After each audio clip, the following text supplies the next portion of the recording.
Welcome back, everyone, to the TrueChampionSteven channel. My name is Steven Rodriguez, and today we're talking about Granblue. Let's get started. Alright, as some of you know, My Glorious Justice, the brand new set for Cardfight Vanguard, has just released, and everyone is talking about how hype Dimension Police is, or how super cool Glory Maelstrom is at killing people. But guess what? The real unsung hero of My Glorious Justice is the Granblue deck that came out. Brand new Cocytus, brand new grade 2s and grade 1s that make the deck actually super awesome, and I don't understand why people aren't talking about it. The deck is literally so good. In my testing, this deck has destroyed everything in the meta except for some niche Excel matchups or just some niche scenarios where you accidentally killed yourself because you dead drew for like the first 5 turns of the game, and therefore once you actually got started, you didn't have enough time to actually win the game. I think this deck that we're going to profile for you guys in just a second is actually super good and should be respected in the meta as probably one of the best decks, and I'll get more into that once we actually get started with the deck profile. But if you guys are new here, my name is Steven Rodriguez. I do all kinds of deck profiles, TCG tips, and of course meta discussions for the various games that I play competitively, Cardfight Vanguard being one of them. So if you guys are new here and are interested in that kind of stuff, be sure to like, subscribe, and click that bell for notifications so that way you guys know when my videos go live for you. And now with all that being said, let's go ahead and get started with this deck profile. Alright guys, here we are in Cardfight area. I'm going to show you guys my Granblue deck. If y'all have any questions for me about this deck or are just confused about some of the choices that I may have made, even if I don't make them clear throughout this video, be sure to leave them down in the comment section below or ask me live and in person. I do go live every Tuesday, Thursday, Friday afternoon, and I love talking about this game of Vanguard, and I would love to talk about it with you guys. If you want, links to my Twitch can be found in the description below. Be sure to check them out. Alright guys, let's go ahead and get started. Alright, so for starters, let's go through the counts. We got 10 grade 3s, 10 grade 2s, I think it's, what, 13 grade 1s? I want to say, yes, 13, and then we got the triggers and our zeros. Alright, but let's start off with our grade 3, our brand new dude, Ice Prison Necromancer Cocytus. This card is insane. If you guys don't know what this card does, let me go ahead and tell you. Continuous Vanguard during your turn. If your drop zone has 10 or more cards, which is easy, this unit gets power plus 10k. It's super free. But then if it has 20 or more cards, it gets 20k power and plus 1 critical instead. Super busted, actually. You can get this off as early as your second grade 3 ride, pretty much. Believe it or not, for the 20k and plus 1 crit for Cocytus. So it's actually kind of insane that you can just like have a 20k crit column or 32 crit every single turn. It's kind of stupid. But then his Act skill, which is the main reason why we play him, is Act, cost counterblast 1, and put 4 cards from the top of your deck into your drop zone and call up to the number of grade 3 cards in your soul plus 2 of cards from your drop zone to rear guard circle. If there is 1 grade 3, call up to 3 cards. So basically the way that this works is, say I have my Vanguard and no grade 3s in soul, I call 2 units. But if I have my Vanguard and a grade 3 in soul, I call 3, and then for every other grade 3 you have in soul, you add 1 for each time. Generally speaking, the average number that you're going to get with each single call is 3. On your first grade 3 ride, you can sometimes get a 3 instead of 2 because you can do cool combos with Romario to put a grade 3 that you have in your hand in your soul, so that way you can kind of accelerate the amount of cards that you call. But most of the time, 2 is enough for the first turn, and then so on and so forth. You just get a bunch of calls. But the real power here is that this card basically just like ramps and can almost filter any single card in your deck to just come into the board. This really enables the deck to just be able to do all kinds of nifty combos both late and early in the game, and I really love this card. A big idea of this deck too is like you don't really care about damage. So oftentimes when I'm playing my games, all I do is I just take as much damage as possible. I heal block my opponent because I have more damage than they do almost all the time. But because I play so many crits, and because my hand is so big by A, getting protect markers, and B, never actually calling anything from my hand, and by taking all this damage, I'm not guarding anything. You like by the time that like your opponent is able to set up a kill turn, quote unquote, you're just like, I got 20 cards in hand, so you can't kill me. And then every single time you guard, you're just like, oh, that's more cards in my drop zone to fuel my effects. So I think like Cocytus really gives this deck something that it needed, which was this ability to be kind of like it works completely from the drop zone. Like you never really use a card from your hand ever, thanks to Cocytus, and thanks to crazy cards like Greed Shade or even Ghost Ship. You never even really need, you can plus from the drop zone as well without even playing a card from your hand. So it's just like a free plus Cocytus in every single way, shape, and form, but he's not just a bunch of calls. It's a way more than that. And a lot of people just were like, oh, you can call a bunch of cards, that's whatever. I'm like, that's like the most broken thing ever. What are you talking about, calling a bunch of cards? That means I don't have to call cards from my hand to pressure you. And then, it just busted. We'll get more into why in just a second. Next up, we got 2 Dragon Undead Skull Dragon. Love Vanguard and their redundancies. This card came out in the first set, EB02, I believe it was, Champions of Asia Circuit. He's actually our main beat stick in the deck. Continuous hand, this card cannot be called from hand, basically. It can't be normal called, it can only be superior called. But you can ride him if you have to. Continuous Vanguard Rearguard, during your turn, this unit gets power plus 2,000 for each card in your drop zone. I've had this guy be by himself up to 70k easy by like the end of the game. At the end of the battle that it attacked, retired this unit. That actually is really cool too, that it's at the end of the battle. So say you like called a bunch of cards and you have 9 cards in your drop zone. Well, if you attack with Dragon Undead first, he'll retire himself, put himself in the drop zone, that's 10, and now Cocytus activates, you get plus 10k power, and then other effects like Greed Shade will also trigger, and she'll get 5k power. So, Dragon Undead, super cool card, really good beat stick. You don't really need more than 2. Once you get 1 in your drop zone, you're kind of good. The real heartbreak is when you damage check 1, and then you're just like useless. You never really call 2 Dragon Undead ever anymore. You kind of almost always call something else like a Greed Shade or a Ghost Ship, so you have more options now than you used to, where you used to probably just call 2 Dragon Undeads in party. Next up, we got 2 King of Demonic Seas Baskirk. I used to only want one of this card because he was in the deck for one reason. He used to be our main boss from the original set, but the reason why I'm not playing him at a higher copy now is because Cocytus is just better, and we almost always want to ride Cocytus first, so there's really no reason to play more Baskirk. He's really a bad first ride. He's really good late game, though, because he's a way for us to get that crit on Vanguard without needing to have 20 cards in Soul, so we can pressure Protect clans a lot easier. So let me get into why in just a second. Let me talk about his effect really quick. During your turn, if your drop zone has 10 or more cards, this unit gets power plus 5k, critical plus 1. All the time. That's continuous. Similar to Cocytus. Next up, Act. Once per turn, Counter Blast 1 and Soul Blast 1, call a card from your drop zone to rearguard circle, and this unit gets power plus 5k until end of turn for each grade that unit has. So he, in theory, if you call a grade 3 unit, can always be as powerful as Baskirk. 32k plus 1 crit. Super awesome.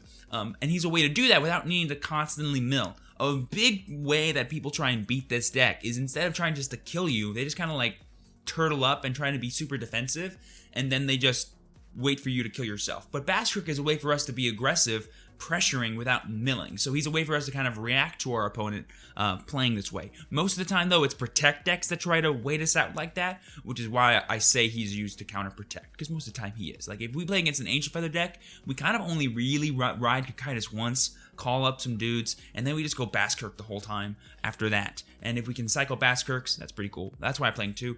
I used to only play 1, though, because it was such a niche thing. Protect kind of isn't like that really popular right now because there's so much Excel in this meta that's really powerful. So, you know, to each their own here on this 10th grade 3 slot. It could be a second Baskirk. It could be a Scare Dick from the new set as well. He's a grade 3 whale that gains 30k if you have 30 more cards in your drop zone. He's actually a really nice finisher to have on your rearguard circle. But I really like having Baskirk and the consistency that he provides, as well as the breadth of matchup potential he gives us. I really just love this deck because every game that I play with it, this is the first deck in Standard that I'm like, oh, it's not the same game over and over and over again. I tend to have different things happen all the time because you kind of have to like react to what your drop zone is and what your opponent is doing almost all the time. This deck definitely has a high skill cap, but if you know what you're doing, I think this deck has the potential to be the best deck in format. You destroy any Force deck, any Excel deck you could totally beat because Protect 2 is actually pretty busted, especially for this deck, because you can constantly cycle, and like I said, you're just kind of like gaining 2 cards in hand every single turn with like 15k shield because they have 15k intercepts, so that's super busted as well.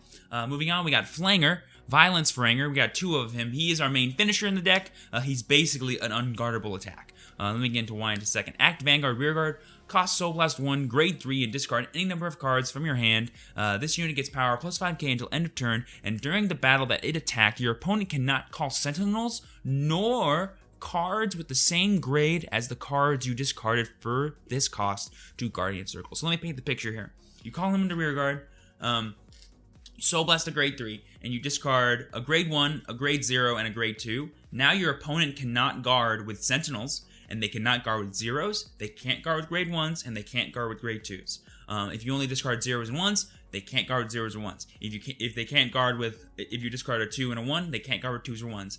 Basically, he is a restriction on everything. If you get rid of a 0, 1, and 2, they can't guard this card at all, except for intercepts, and then you just attack the intercepts. So if they're at 5 damage, they have to take that damage, and they go to 6. So this deck literally has a ultimate win condition. So on your last turn of the game, if you have like 3 cards in your deck, you can drive check both those cards. If you get a crit and Violence Ranger can just get 2 free damage, like you just win the game. Most of the time though, what happens is people like lucky heal against me, which is why I like heal blocking them. I'll go to 5 as early as possible. So that way, unless I'm killing them, they're not able to check a 6 damage heal. Because healing from 5 to 4 against Granblue is a really easy way to kind of like beat them. I've learned. So being able to just kind of like consistently have them at 5 damage is kind of the best way that this deck can play. Another way to do this is also to like know how many crits are left in your deck. We play 12. So if you have like 10 cards left and you mill like 4 and you don't see any crits and you have like 5 left, pretty likely that you're going to check a crit that turn. Therefore, you can go for a flanger play thinking that you're going to get a crit. And then if they're at 4 damage, they go to 6, you win. So Flanger is basically guaranteed damage. That's how you should think about him. He's basically a guaranteed damage. He's almost impossible to guard. And sometimes, and with this new deck too, you can get like actually really big numbers. Like if you boost him with Romario, he's 24, plus the 5k that he gains, he's 29. If you have a Protect 2 on him, if you're against Excel, he's 34. You know, no amount of intercepts can really stop that. So that's pretty cool. Moving on, we got our grade 2s. We have probably the best card in the game, in the history of Cardfight Vanguard Standard. If this card was given to any other deck, it would be so busted. But because it's and it is busted in this deck, but it adds to that whole idea of Granblue doesn't really lose anything besides itself. It does mill. So let me get into what this card does. Continuous Vanguard Rearguard. During your turn, if your drop zone has 10 or more cards, this unit gets power plus 5k. Vanguard Rearguard, pretty interesting. I don't know why it's on Vanguard. I'd never had 10 cards on my on my grade 2 ride, but like whatever.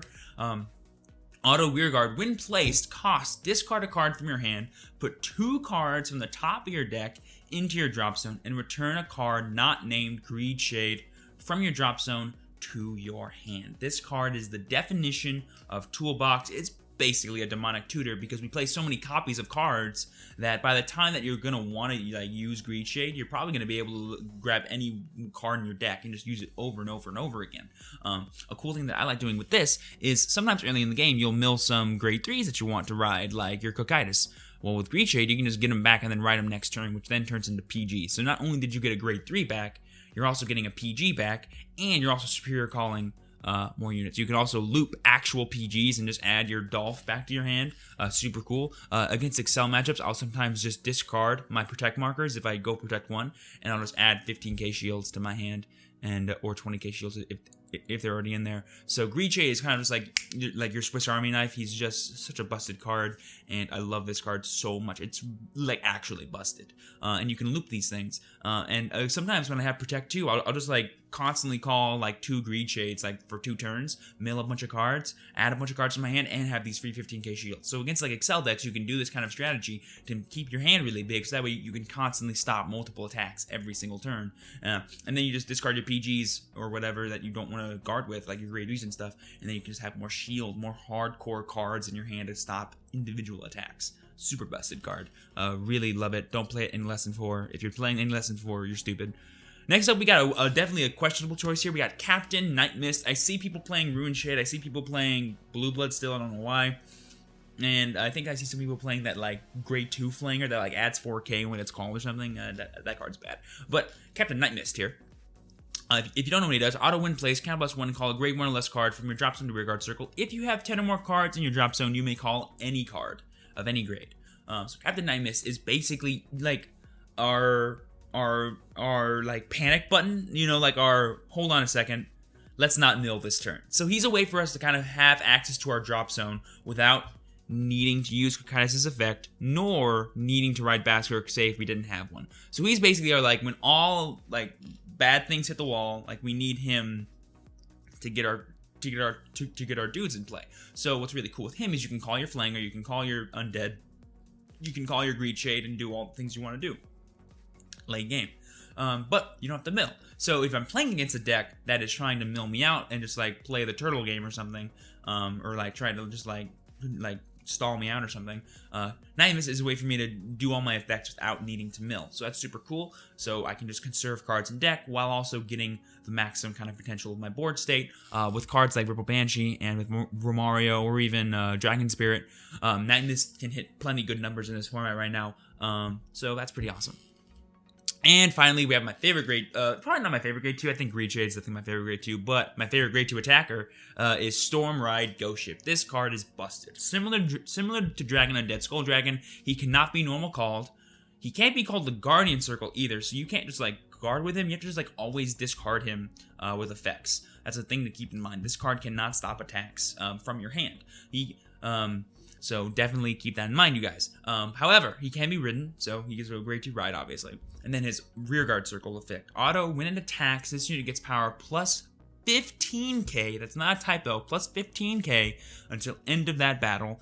At the end of the battle, retire him and draw a card. Well, you draw a card and then retire him. So similar to Dragon Undead, but every time he attacks, you basically just draw a card as well, while adding to your drop zone. So remember how I said you can go from 9 to 10? Well, you can go from 9 to 10 and draw a card. He's a super good. He's actually a really aggressive card, and he's really powerful. You can definitely run Blue Blood in this slot as well, but he's just way better than Blue Blood, for sure. But if you're worried about maybe not being able to guard like really little attacks and you like hate discarding shield, maybe play like Ruin Shade or some other grade 2. I just think he's like our best option right now, and in terms of beat stick, as well as he's just really busted, guys. Being able to swing 24 by himself is stupid. 36 with like general boost of 12k is pretty nice, man. He hits some good numbers. So Storm Ride Ghost Ship, definitely gotta run it. 3 of. 4 is too many though. Don't play 4. I'll mention that right now, because that's basically 20k shield in your deck that you don't get to use. 15k is a little bit more negligible. All right, next up we got the best grade 1 in the deck, Dandy Guy Romario. Continuous Rearguard. If there are 10 or more cards in your drop zone, this unit gets power plus 4k, so he's a 12k booster or 12k attacker, depending on how you want to use him. And then when rode upon, counter +1 and put a card from your hand into your soul. Put the top 3 cards of your deck into your drop zone and put a card from your hand. And put a card from your drop zone into your hand. So what he does is basically, like I said, he's kind of like that early like demonic tutor idea. Is that, oh, I don't have like some of the pieces that I need for this combo that I'm trying to achieve. Let's try and mill and see if we can find them. He's a way for you to find your Cocytus. He's a way for you to find your Greed Shade, to find your Flangers, to find whatever you want to have in your hand when you want to have it. So what's really cool about Dandy Guy Romario is that he's just like our fixer. He's our dude that gets us consistency. He's our grade 3 search. He's our Circle Magus, draw a card on ride after ride. You know, he gets a lot of advantage while also fueling the drop zone. So Dandy Guy Romario is just an amazing first ride in this deck, and he's also an amazing booster. Like, most of the time, my games end with just 3 Romarios in the back row, and we just party on my opponent. So that's super fun. So Dandy Guy Romario, definite 4 of. Probably the best grade 1 in the deck. Next up, we got 4 Ripple Banshee. I know it looks weird. There's 1 here, and then there's 3 here. She's just amazing. She's a new card from the new set. By the way, this is old, this is new, this is old, this is new, old, new. In case no one knows where to find these cards. But Ripple Banshee, auto when placed from drop zone, cost Soul Blast 1, draw a card, and this unit gets power plus 4k until end turn. Super simple, super awesome. Being able to just plus even more, like this card's basically a free +2. Because you call him, generally speaking, you'll call her for free off of your Cocytus skill. You'll then Soul Blast, fuel your drop zone, and then draw a card. This is also another way that we have to fuel our drop zone without actually coming directly from our deck. So again, we can counter that whole main strategy people have of just, let's just see if we can just sit here and attack rear guards until they deck themselves out. Be like, no, fam. I wasn't born yesterday. I see what you're doing. So Ripple Banshee is super cool. Being able to hit 12k to make your boosters super fun is actually super awesome. Greed Shade plus this is equal to 23, so that's super cool. Next up, we got 3 Dolph the Ghosty. We're not playing Draw Trigger PGs in this deck, as you guys can see, so we needed a PG, so we're playing Dolph. Because A, he's the only other PG that we have, really, I think, and he has actually a really good effect. So, let's talk about that. First, he's a Sentinel, so when placed, discard a card from your hand, and one of your units cannot be hit until end of that battle. Simple enough. But then auto Vanguard, when placed, draw a card and discard a card. So he's like our backup ride. Like, if we don't get Romario, I'm more than happy to ride Dolph, because A, Dolph will filter my hand, get me some more cards that I might want. Plus, he feels the drop zone. Super cool. Also, he's 7k, so you can like damage my people early, which is kind of cool to do in the early stages of the game for a protect deck. So yeah. Also, a really cool thing you can do with Dolph is that you can you can loop him with Greed Shade, like I mentioned before. So you can just constantly have multiple copies in your hand, which is why I don't feel the need to play 4 of it at all. As long as we have 1 in the drop zone, I can have as many as I want, pretty much. So I definitely love Dolph the Ghosty. Also, we're Protect too as well, so we can just like add PGs to our hand for free. So we have like the freedom of being super defensive without these. And the reason why I'm also not playing 4 is to make our Excel matchup a little bit better. I want more hard cards in my deck that can just stop attacks versus that can't by themselves. And next up we have two 1-ups. We got Dragon Spirit. He's basically a beat stick slash attacker, if you want to think about it. So when placed from drop zone, this unit gets power plus 4k until end of turn. If your drop zone has 10 or more cards, it gets plus 8k instead of plus 4k. So we can be a 16k booster, which plus the full 20k boost of Cocytus equals 48k. So that's busted. 48k plus 1 crit to a Vanguard. If your opponent isn't clutching a PG, that's almost guaranteed damage. But he's also a 16k attacker, so you could boost him with a 12k booster that you have like Romario, and then boom, 28k attack. With just grade 1s. So definitely super cool card. It's definitely a one-off thing, but you can loop it, like I said, by calling over it, either from your drop zone or whatever, and then getting it back with other effects like Night Mist or like Cocytus or Baskirk. So super cool card. Next up, we got Troubadour Dead Alfio. This card is kind of our like last little tech here. This is definitely a choice. You don't have to play this card at all, but when placed from hand, if your drop zone has 10 or more cards, discard a card from your hand and countercharge 1 and soul charge 1. Sometimes, because we have counterblasts with Cocytus and we don't always retire our rear guards, your opponent can actually damage deny you. And so if they are in a spot where they want to get all big brain play on you and attack your rear guards and not give you damage for the turn, and you're like at 3 damage all face down, this is the only way that we have to countercharge. So we're playing it. What's cool though is that you can loop them with Greed Shade. So if you say you have a Greed Shade in your hand, you can like play Greed Shade, get Alfio out of the drop zone, play Alfio, use his effect, countercharge 1, soul charge 1, then use Cocytus, and then fill up the rest of your board. So yeah. It's just a way for us to constantly do our effects. Another cool thing too is that you can soul charge possibly a grade 3 and then call more cards off of Cocytus and then like replace him and put him back in the drop zone in case your opponent wants to try and be big brained. This way you can be big brainier because we're ready for that kind of play. But you definitely do not have to play this. You can definitely play a 4th Dolph. You can play another Dragon Spirit. You could even play that grade 1 Ghosty that came out. I think his name is Pat the Ghosty, which and he can guard from the drop zone, and he has 15k shield. That's actually a really defensive thing. I've been thinking of testing him for a little bit, so I'll let you guys know if that's actually a better card to play, but you could definitely give him a try yourself. Keep in mind, though, he does have 4k power. That's like not like the biggest deal, but it's a big deal to me, I guess. Finally, we got probably my most favorite part about the deck is we play 12 crit. This is one of the few decks that can actually get away with playing 12 crit. I don't even think Oracle Think Tank, once they get 12 crit, can get away with playing 12 crit. So, that's saying a lot. This deck just does not die, like, ever. And all you want to do is constantly pressure your opponent with attacks and crits throughout the whole game. Because you have a clock, you know? You're not gonna, so like, what's cool is, I'm almost 100% positive, unless you play against Beast Deities, no deck really has like a play or a combo that can actually just kill you. So you can play like really aggressive with this deck. There's a list I'll be trying out probably in the future, which is gonna be like main Baskirk, and like you try and get like 10 cards or 20 cards as fast as possible, and just try and blow your opponent out of the water with crits from like your first grade 3 ride. Is gonna be a deck that I'm trying out in a bit, but this is more of a toolboxy kind of steadily just grind your opponent down kind of version, which is more personally my playstyle. But this deck is super fun, super awesome. 12 crit, like you almost always get a crit on your first drive check with this deck. You also almost always get crits late game once you mill. What sucks though is like milling crits, but what's cool is because you play 12, you can afford to mill like 6 and still check 6. Like that's pretty awesome. Like being able to check 6 crits generally means you win the game. So if I mill 5, C1, and then my deck is like 10 cards, I know for a fact 6 of those are crits. You know, like that's crazy. You know, before it's like, oh, I have this many triggers in my deck. Some may be draws, some might be crits. No, they're all crits. Go have at it. I think during one of my games, actually during my last locals that I played this deck, I went undefeated, and I had literally only 5 cards left in my deck. All 5 were crits. So I just checked double crit like twice to win the game. It was crazy. So yeah, huge shout out to 12 crit. Also, we have Rough Seas Banshee back, which is just amazing.